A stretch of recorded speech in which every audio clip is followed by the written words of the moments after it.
We are live. Thank you, Nellie, and good morning, everyone. It is February 25th, and this is the Senate Health and Welfare Committee. This morning, we're going to continue to take testimony on audio only. We have a couple of folks who were unable to testify yesterday, so we'll have them testify this morning. And that will be for a fairly short period of time. Then after that committee, what we're going to do is to have Jen walk us through the proposed language slowly.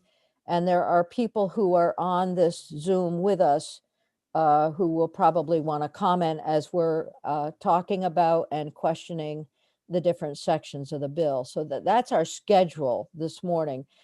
It may take up more time than we currently have scheduled, and if it does, we'll put S20 off for another time. So that's where we are, and we're going to start with Chuck Storrow, who is here from MVP Healthcare and the last of our insurance people. Chuck, are you there? Charles Storrow?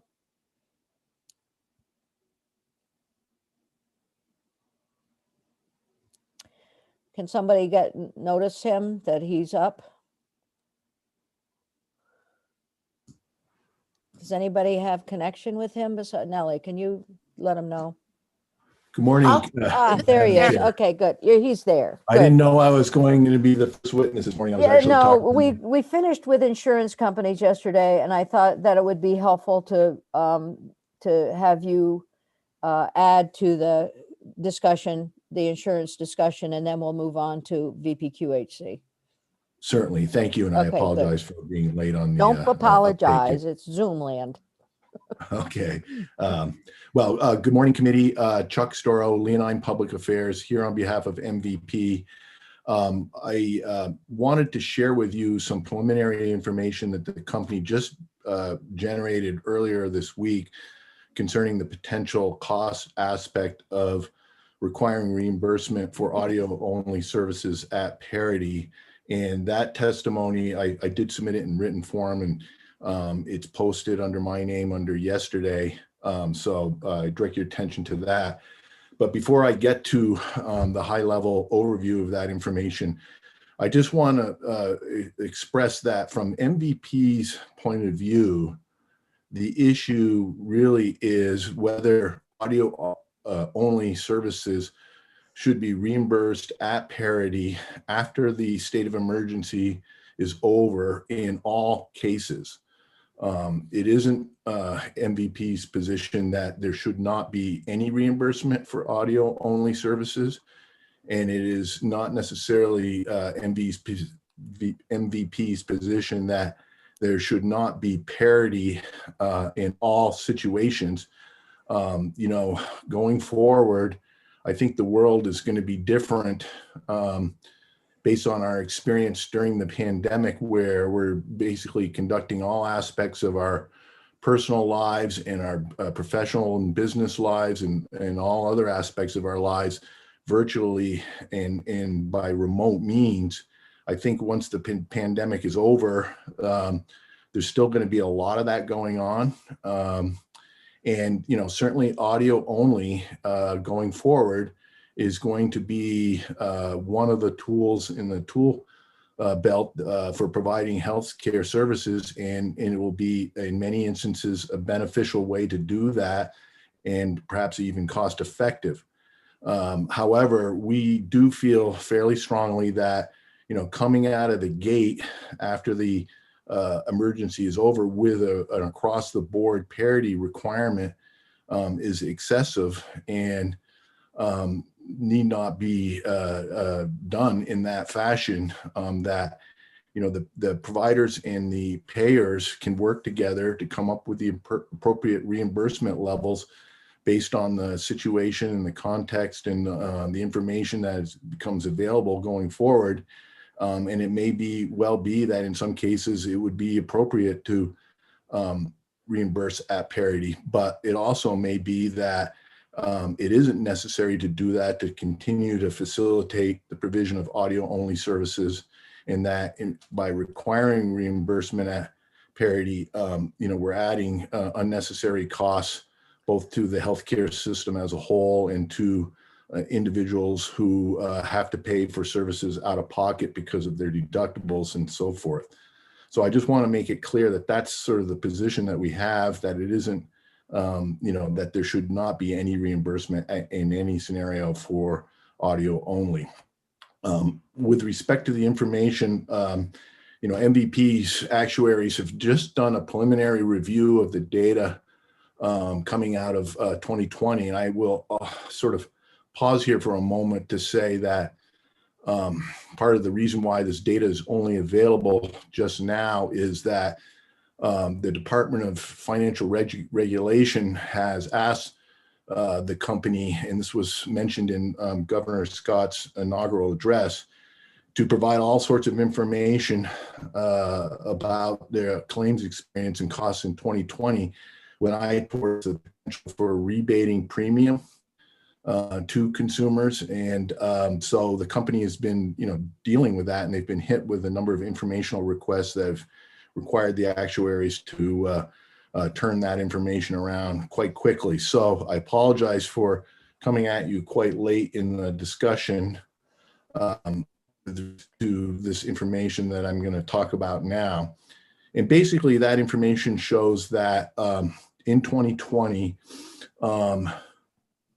there was a market increase in the use of telehealth.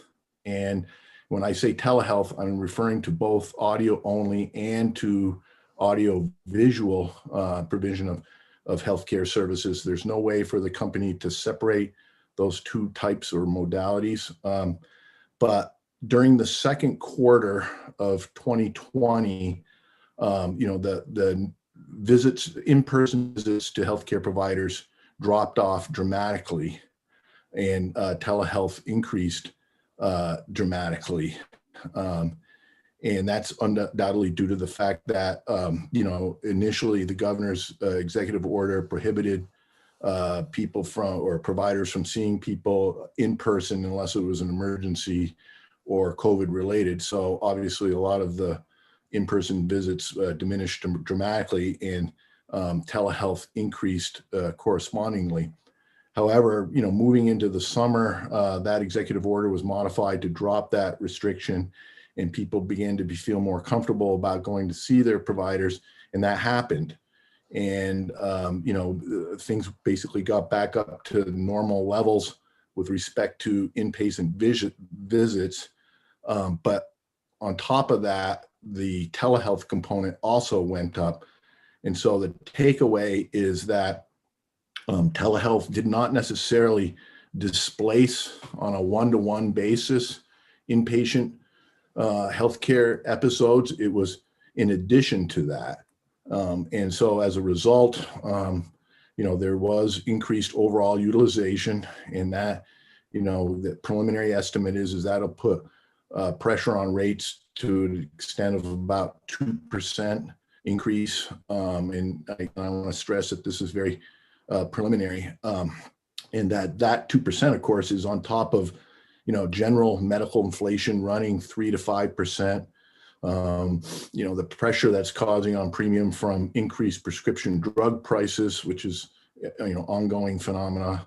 So it's just important from our perspective that the committee have that information, and it kind of reinforces what our position that, moving forward after the COVID emergency is over, policymakers such as yourselves should be cautious and not immediately go to, requiring full parity, because that may result in unnecessary and excessive costs, but that, allow the situation to sort of shake out or resolve itself between the payers and the providers on a more of an ad hoc case-by-case basis. And then, if in 2 or 3 years it's not working from the provider's point of view, the issue could always be revisited. But to flip it and go immediately to full parity in reimbursement, once that's happened, frankly, it's probably never going to be reversed. because it's always easier. It's more difficult to sort of turn the knob back down than it is to have initially have the knob set at a low setting and then turn it up later if warranted. So,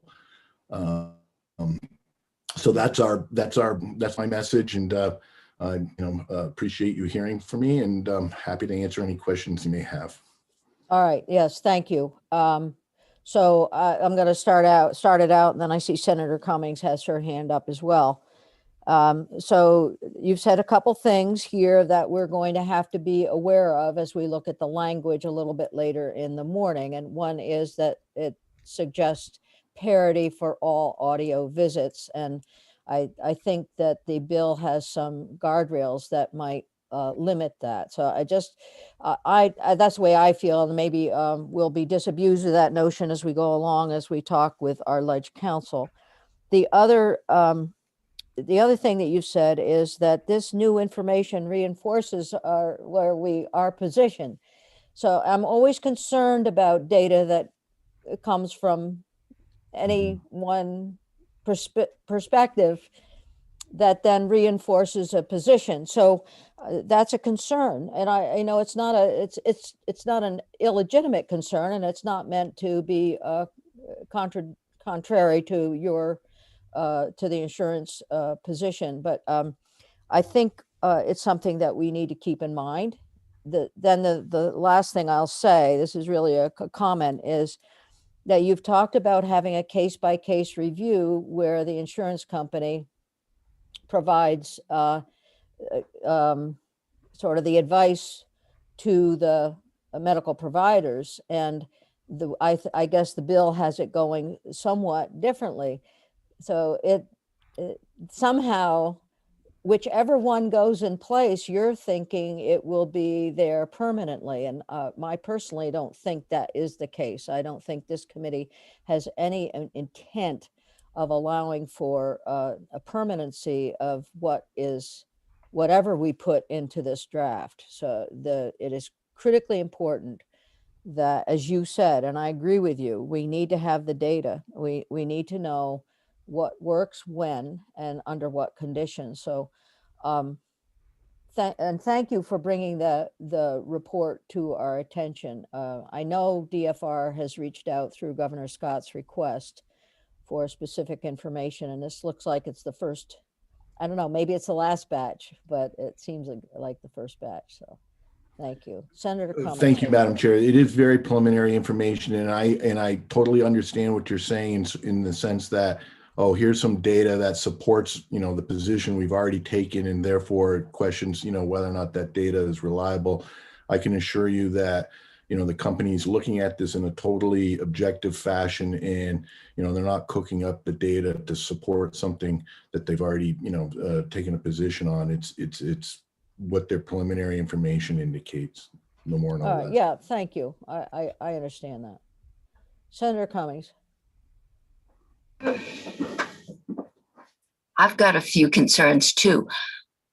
One is we're talking about a very small subset of Vermont ratepayers, and you're saying that your actuaries, and actuaries don't lie, they crunch numbers, that the indication is if you have to continue with the present rate of full reimbursement for audio only, that's going to put about a 2% pressure on rates, along with the inflation that we normally see of 3 to 5. So that's a substantial increase. And this only impacts, it doesn't impact all of the ERISA folks. So anyone that gets their insurance through through their employer, this isn't hitting. It's hitting those in the large group private market and the people on the exchange. And the exchange has all kinds of actuarial balance. The other people it's picking up proposedly is Medicare and Medicaid. And I think we've said Medicare and Medicaid are the people we're really concerned about, the poor and the elderly, who are most likely to have difficulty getting to an in-person visit or most, all right. But Medicare and Medicaid are subject to federal regulation. So if they end with the state of emergency, then we are only going to be collecting data from a very small subset of Vermonters. And I guess my question is, would the insurance companies be more comfortable with something that was tied, since the data we're going to get if Medicare and Medicaid go away rules out most of the people we're interested in, would it be better, or could the insurance companies live with having the whole thing be tied to the timing of Medicare and Medicaid? With that, Senator Cummings, that may well be the case, that they would be comfortable. I need to understand a little bit more about what you're thinking of, and then I'd obviously need to speak with the client. Is there a timeline? I mean, I hear you on the notion that this bill, if enacted, would basically impact the individual small group and fully insured large group market, which is a subset of overall of people who have health benefit plans. You've got the Medicare, Medicaid has got a substantial population, and then you have the self-insureds, and none of those would necessarily be impacted by this legislation in terms of having to reimburse at parity. So at that point, I agree. Let me ask this question while you're right there at the self-insured. Unless it's a negotiated agreement between the payer and the insured. That's right. And that would be, in that context, it would be, really the employers who self-insure would have to make the determination of whether they want to have this kind of coverage. So what I'm trying to do is find a compromise. And I've heard two things. We've got a guardrail that says we're clinically appropriate. But I think we heard yesterday that, reimbursement at full parity is less than a year old. That we don't, we heard some things that, life-saving phone calls, that may be the exception that proves the rule. We don't know that. I think what I heard is we really don't have enough experience to say what those clinical guardrails are, because we haven't been doing this. And not all doctors look at their businesses in the same way. And so I'm trying to find, I really don't want to take this into finance, but I'm trying to find a compromise that will work for the providers, for the insurance companies, and give some protection to ratepayers. So Senator, let me make a suggestion here. You're getting right into the conversation that we're going to have as we go through the language. And so why don't we listen to the testimony from VPQHC, and then we'll turn to Jen and the language, and that'll give us an opportunity to do exactly what you're suggesting. Yeah, thank you. So Chuck, I think stick around. Okay. I know, I think everyone who's here has an interest in this issue, and we would very much like to open up the conversation, but first we want to hear from Catherine Fulton and Hillary Wolfley from VPQHC.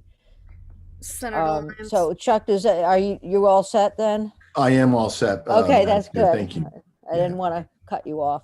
Senator Lyons, I'm having trouble accessing Chuck's testimony from yesterday. I don't know if anyone Yeah, else. I did too. So I was gonna, thank you for reminders, Senator Nellie, if you don't mind putting Chuck Storrow's testimony from yesterday onto today's webpage.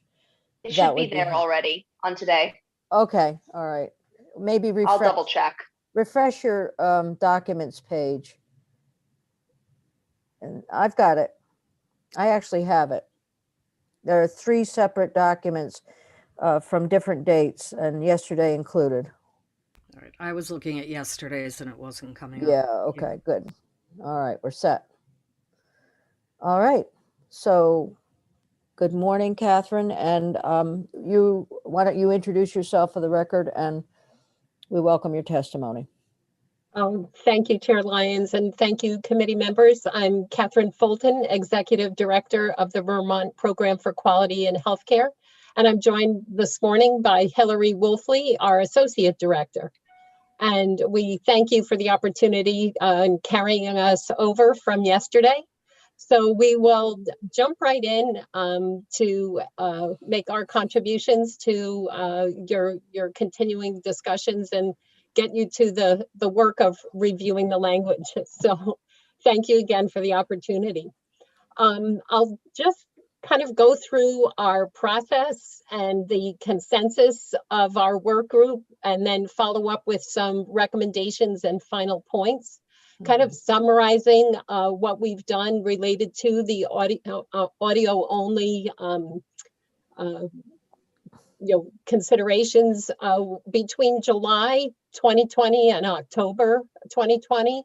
VPQHC reconvened the statewide telehealth work group in an intensive, very intensive series of weekly meetings that explored the intersection of audio-only telemedicine and clinical quality. This was at the request of the Department of Financial Regulation to support their work group and the work they were doing related to the reimbursement for audio-only telemedicine. And it was asked that VPQHC lead the clinical quality discussion. Reimbursement and clinical quality are related, but separate, and similar but different. And the statewide telehealth work group members include a very diverse group of very key stakeholders, including direct care providers from across the continuum of care, representatives from provider organizations, all the payers, the Healthcare Advocates Office, Department of Public Service, Green Mountain Care Board, and many, many others.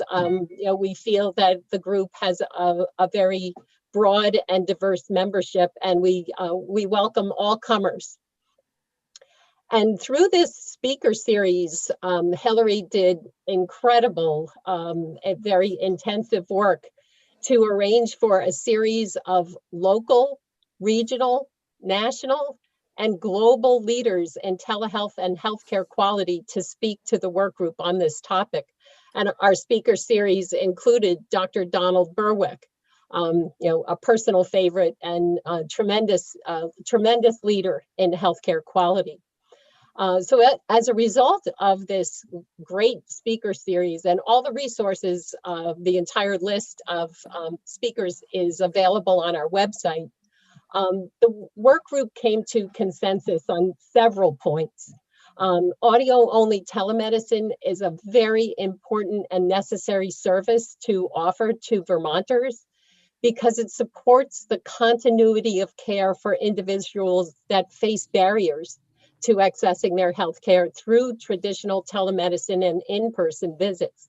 And I know it was spoken of yesterday, but the barriers can include finding childcare, transportation, lack of broadband and internet connectivity, and just the basic digital literacy skills to be able to utilize telehealth and audio-only telehealth connections. But for these individuals, if audio-only telemedicine wasn't an option, there could be potentially no care or delayed care. And of course, that would be a quality concern. As we continue to break down these barriers, it's of the utmost importance that patients are at the center of their healthcare decision making and are able to make the choices to have either an in-person, telemedicine, or audio-only visit. We need to continue to support programs and build new programs that target breaking down the barriers to access. For example, VPQHC carried out a project through funding under the coronavirus relief funds, where we distributed digital devices, iPads and Wi-Fi boosters to individuals and vulnerable individuals and organizations that support them throughout Vermont, to be able to continue accessing their providers via telehealth. And we'd love to see more of these programs rolled out to support these initiatives. And then our recommendations that are included in our testimony, cover, I'll try to kind of go through these from a very high level. But I just want to add that, quality of care concerns can occur with any type of encounter, whether that's in person, by telemedicine, or audio only. And the proposed guardrails mirror the guardrails that are in place for all the other modalities, including in-person and telemedicine. And to the extent that it was appropriate, the House Healthcare Bill included our recommendations in the proposed language. And since we've come out with these recommendations from last year, even more studies have been released that align with these findings and recommendations. So I'll walk through these kind of quickly to preserve your time for discussion. But in three main areas: patient engagement and empowerment, healthcare quality measuring, monitoring and evaluation, and then finally provider education and training. And under patient engagement and empowerment, we want to ensure that patients are at the center of their healthcare decision making and are engaged in the care plan.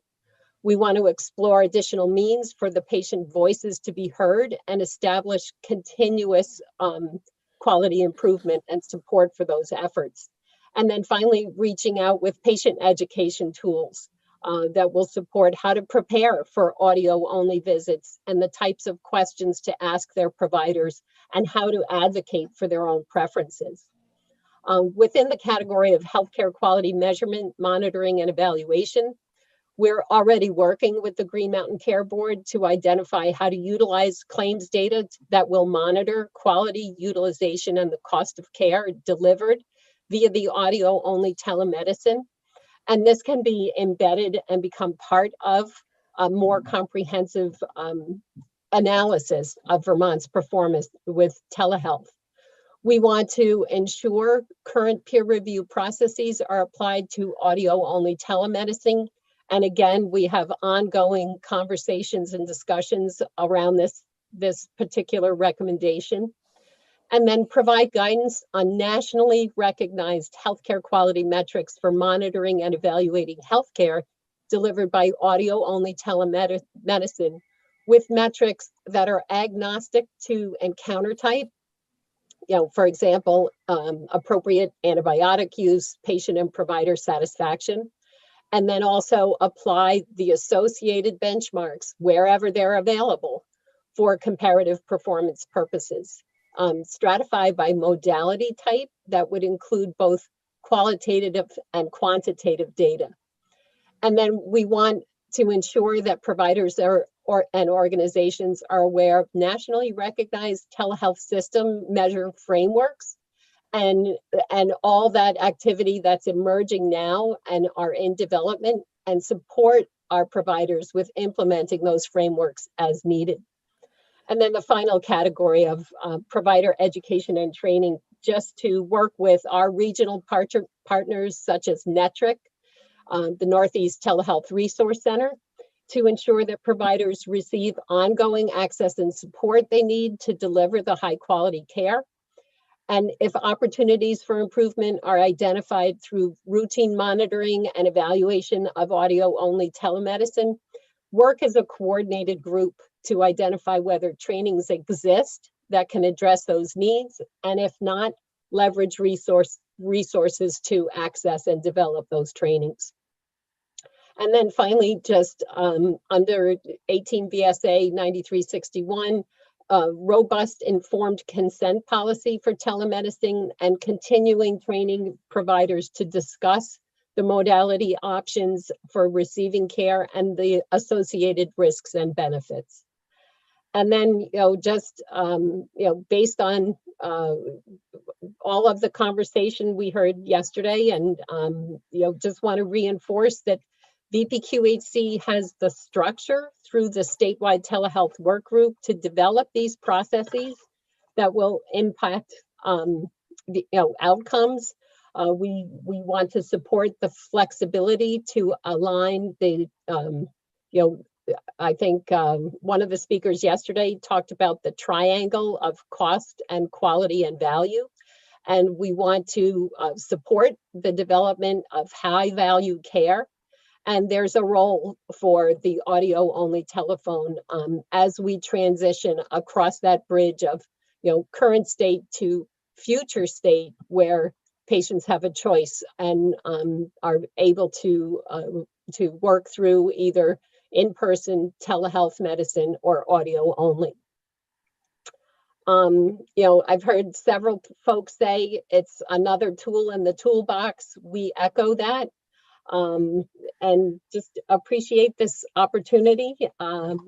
Probably to finalize with some summary points. Again, we support audio only as very important and necessary to service the needs of Vermonters, with the current pandemic challenges and the challenges ongoing of delivery of healthcare in rural settings. We want to support and build new programs that break down the barriers and access to care. And then we'll continue to convene the statewide telehealth work group and come to update the committee at any time with emerging information and the continuing work of the work group.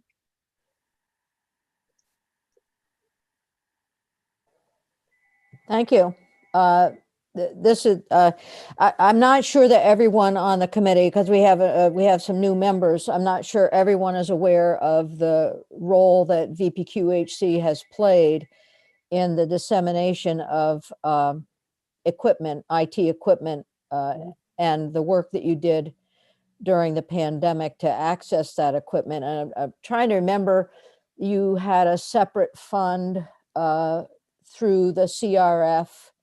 And then there was some facilitation that we did in our committee and probably in Senator Cummings' committee as well. Yep. To support the rollout of some of the equipment. Can you just really briefly touch on that for us? I'll be very happy to.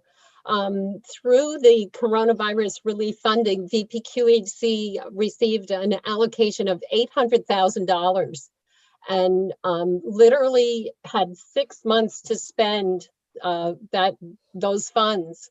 And what we accomplished was close to, or actually, I believe it was over $700,000 spent on actual equipment that was compiled with digital literacy, very specific to telehealth visits, but literacy education that we put an iPad with a cover and the digital literacy manual into a backpack with some hand sanitizer wipes and a notepad. And there were over, through a survey that was conducted for 9 days during the month of October last fall, the need for 1,900 devices. And under 2 rounds through the Corona relief funding dollars, we were able to disseminate 1,325 iPads and 550 Wi-Fi boosters. And we literally, the feedback and testimonials from the organizations that received this equipment was just phenomenal. We knew that there were devices that were delivered to one of the SASH sites on a Monday, and they had 2 telehealth visits scheduled for 2 days later on Wednesday. And just great appreciation for this equipment. What we also learned, initially, we would ask people, well, how do you intend on using this, using the equipment? And with a rough guesstimate, each device was going to reach approximately 4 people, very early on and very anecdotal. In final surveys that we distributed to the sites, that reach was now anticipated to be 1 to 7, that each device would have the potential of reaching 7 individuals through a variety of different processes of either just handing the device to the individual, setting up a loaner program, or in a shared facility, multiple users being able to access one device. So, we were just thrilled with the opportunity to conduct this work. And we can only imagine if we'd been able to have that survey out for a longer period of time, how we could really get our arms around the existing need. Thank you for that. Now that has definitely brought up a significant number of questions, but I'm going to ask the committee to continue to focus on audio only, but there's a lot of information here, so please feel free to ask questions regarding the CRF stuff as well. So we're going from Senator Hardy to Senator Hooker and then Senator Cummings. That's how I saw the hands. I have a brief question, Catherine, about the iPad program, but then I have a broader question about the topic at hand. Did you work with the free clinics to help distribute some of those? And were there Spanish manuals or manuals in other languages? The free clinic in my county works with a lot of people who are Spanish speakers, migrant farm workers, and wondered if you were able to get those iPads in the hands of any of those Vermonters. Yes, the answer is yes. We were able to partner with, I think it's 58 provider organizations in every county of the state. And the printed materials were provided by the Seniors Assistance for Telehealth, which was a volunteer group of, they're actually college students that work with veterans and other seniors and other organizations as well. What we distributed was in English, but we have resources that if other languages were needed and could be beneficial, we could arrange for those materials to be printed in those languages as well. Okay. So just listening to your testimony and also the testimony we received from the health insurance companies, I think, as is always the case, we're trying to balance quality, access, affordability, the usual things. Yep. And in looking at the language, I have too many tabs open on my computer, but we have something about medically necessary and clinically appropriate. Do you have any suggestions for language about access? So I'm thinking, during the pandemic, a lot of people needed to use or still need to use audio only or telehealth, either one, for a lot of obvious reasons. After the pandemic, we've heard, when things quote unquote go back to whatever normal is, there'll be less of a need, a desperate need. But we have heard testimony about people, senior citizens in particular. I think that's fairly compelling, who may benefit from continued use of audio only. But in order to address the potential cost issues,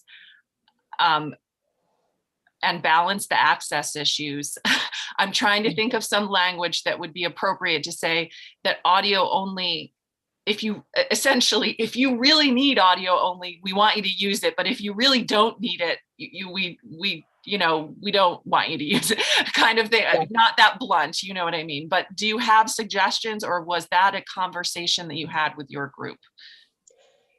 So I would say the language that's included, the medically necessary and clinically appropriate language, is spot on. I think that covers it. In terms of access, I think what comes to mind, and I think I am attributing this to the correct speaker from our speaker series. I believe it was Judd Hollander that said, in terms of clinical quality, whether it's provided on the first floor or the fifth floor, it's the same expectations and standards for clinical quality. But where audio only can be helpful, and I think several of the speakers also echoed his remarks, that as a it's the entry point to move the patient to the right next level of care. And I think for me, that sums up the benefit of continuing to support audio only. It may be a little more expansive than what a typical, like, I remember when my kids were young, I lived for that hour call in at the pediatrician's office, every morning from 7 to 8. It was the lifesaver. So it's having that option. And I think the option of audio only as that entry point for moving the patient to the next correct level of care, and maybe some language that gets that concept in. I guess, I mean, I hear you on the 7 to 8 pediatrician hour. I've been there many, many mornings, but that's already a possibility. That's been around for a long time. We're not opening that up as a new option. No. I hear from the providers that they'd like to be paid for that. I get that. Yeah. But that's not a new thing. That's been around for a long time. And I guess, and when you look at medically necessary, clinically appropriate, those are decisions that the provider is making. The doctor is deciding whether or not this is a clinically appropriate type of visit to do via audio only telemedicine. I'm trying to figure out, is there language we could put in where the patient actually has to decide? I could go in person and it would be fine. The weather's great. I have a ride, I'd like to see my doctor, or I could do a telephone call. And I don't really need to, but I'm gonna, because I'm, where the patient is making, you're talking about a lot of sort of patient empowerment, sort of putting a little bit more responsibility on the patient to say, I don't actually need to do the audio only, or, you know what I mean? Trying to balance what the provider needs to do, what the patient needs to do, and what the payers need to do. And everybody has a responsibility to make sure that we're meeting this sort of three-legged stool. Yeah, so this is a very good question, and I think it's one that we'll continue to hear about as we go through the bill. Obviously, our state statutes indicate shared responsibility, so the decision making between the provider and the patient, and that continues to be important. So, and I would just sum that up by saying, really, the co-production of health between the patient, where the patient's choice is incorporated in with the provider's professional judgment. Right. I'm just not seeing that in our language right now, and that's what I'm searching for. But we're so Senator Hardy, keep that right in the front of your mind as we go through the language, because that may be something that we should look at. Definitely. Senator Hooker has a question. Well, and Senator Hardy has brought up a lot of the things that I was thinking about. And one of the questions I did have for VPQHC is, did you do any analysis at all about, as Mr. Storrell was saying, at the beginning of the pandemic, telemedicine really spiked, and yet because of the sort of lockdown, and then after the restrictions were lowered, the spike was still there. So have you seen that happen? And I'm assuming that it's because of the need, certainly, and access being one of the things that we want to provide for Vermonters. What kind of balance, going back to Senator Hardy's words, do you see would be necessary or beneficial to the whole process, whether it's patient access or cost? So that's a great question, Senator Hooker, and absolutely. I think all of those metrics and all of those measurement systems are emerging. Of course, 2020 isn't the year to do a baseline of anything. We've done some early, and I would say, just to get a sense of how rapid, early on when we started the telehealth office hours series, we just conducted a very simple survey of the providers that were engaged in attending and participating in our office hours. And prior to the pandemic, 74% of those providers were not providing telehealth services. So that I think it was described as a hockey stick increase shape of utilization was very important to bring the support resources, education and training, and that twice weekly office hour series helped. I think at that initiation and getting folks up to speed with some comfort and competence. And now we have to kind of right size all the evaluation, everybody just kind of catch our breath and get into a good quality management system that incorporates those right metrics of what we want to look at to establish good understanding of our current utilization, cost, and the value in the program. So I think those are emerging, and that's the work of the statewide work group. And also remember during the pandemic that there have been extra additional resources to support audio only. That's made a huge difference, and that I think that's where some of the concerns at least lie with our with the payers. So, and it's not it's not an unimportant concern. So, Senator Cummings. Thank you. I guess audio only is not a new technology. Audio only has been around as long as the telephone. What's changed is the reimbursement rate. And the proposal is that the reimbursement rate be the same as an office visit. And we've heard from at least one provider, one of the two, that they anticipate that could cause a 2% on an additional 2% pressure on rates. But you just said providers that didn't provide audio only before and provided it during, why didn't they provide audio only before? I think that's another great question, Senator Cummings. We didn't explore that through our initial surveys. I think, largely because of, it wasn't, it's an emerging modality. There is, I would say, a learning curve and, some effort that has to be put into becoming, again, comfortable and competent just around the equipment, the interactions through. Now, I'm talking audio only. That's not new equipment. It's a telephone. It's old equipment.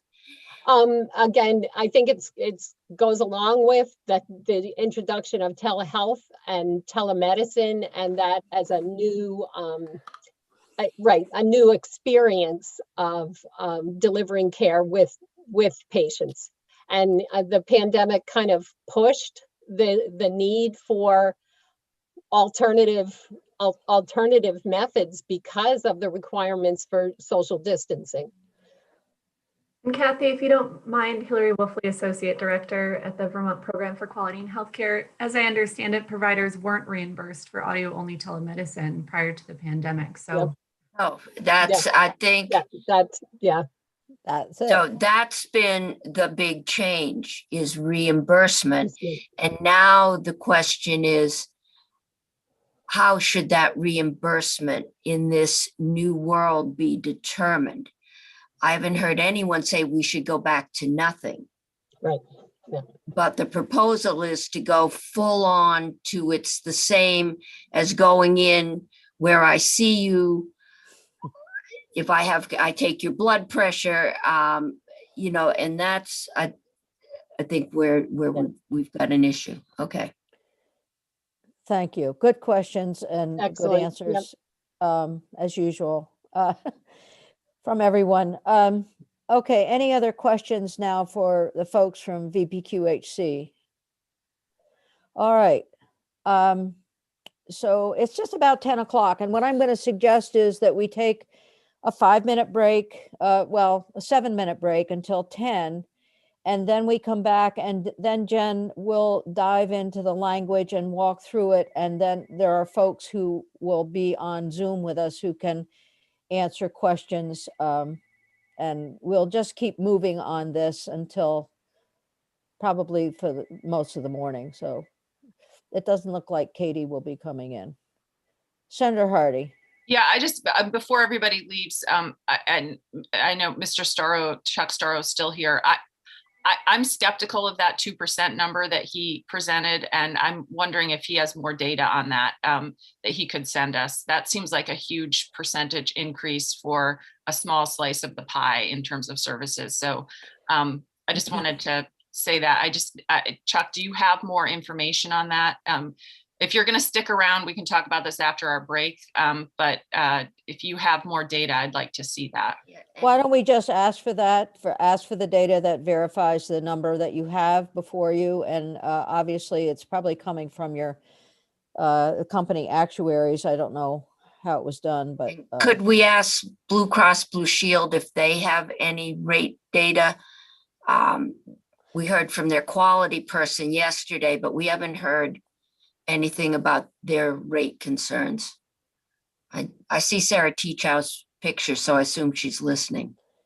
All right, so Sarah, can you answer that question?